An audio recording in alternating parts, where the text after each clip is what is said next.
اعوذ باللہ من الشیطان الرجیم بسم اللہ الرحمن الرحیم۔ سوال: مفتی صاحب، ہمارے خاندان میں برسوں سے یہ رواج ہے کہ اگر کسی عورت کو حمل ٹھہر جائے تو اس کا خاوند اپنے بچوں سمیت باپ کے گھر چھوڑ آتا ہے، اور اگر باپ موجود نہ ہو تو بائی کے گھر چھوڑ دیتا ہے، اور جب تک بچے کی پیدائش نہ ہو جائے بیوی اور بچوں کے سارے اخراجات باپ یا بائی اٹھاتے ہیں۔ سوال یہ ہے کہ اس رواج کے بارے میں شریعت کیا کہتی ہے؟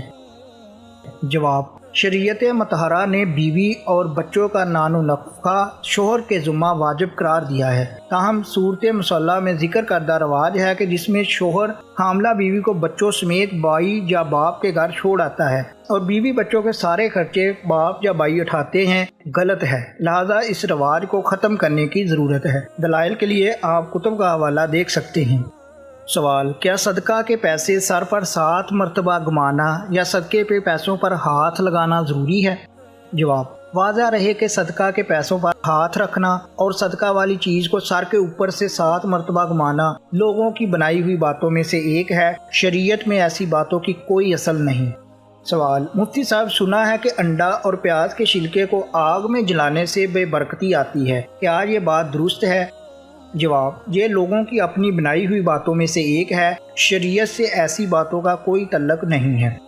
سوال: السلام علیکم حضرت، سوال یہ ہے کہ اکثر لوگوں کو دیکھا ہے کہ چپل اگر الٹی ہو جائے تو فوراً اس کو سیدھا کرتے ہیں، جیسے کوئی بہت بڑا مسئلہ ہو گیا ہو، اور بچپن میں سنا تھا کہ الٹی چپل نعوذ باللہ اوپر کی جانب لعنت کرتی ہے۔ حضرت، کیا ان باتوں کا دین میں بھی کوئی ذکر ہے؟ تھوڑی وضاحت فرما دیں، جزاک اللہ خیر۔ جواب: واضح رہے کہ چپل کا سیدھا رکھنا چپل کے آداب میں سے ہے، اس لیے چپل سیدھی رکھنا اچھی بات ہے۔ البتہ الٹی چپل کے بارے میں یہ خیال کرنا کہ الٹی چپل کو سیدھا نہ کرنے سے نعوذ باللہ اللہ تعالیٰ کی بے ادبی لازم آتی ہے، یہ محض لوگوں کی گڑی ہوئی باتیں ہیں، شریعت کا ان باتوں سے کوئی تعلق نہیں ہے۔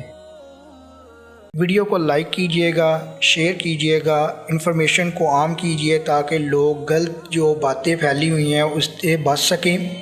چینل کو سبسکرائب کر لیجئے گا تاکہ دیگر ایسی نالجیبل ویڈیوز آپ تک پہنچتی رہیں۔ آپ کے قیمتی وقت کے لیے بہت بہت شکریہ، جزاک اللہ خیر۔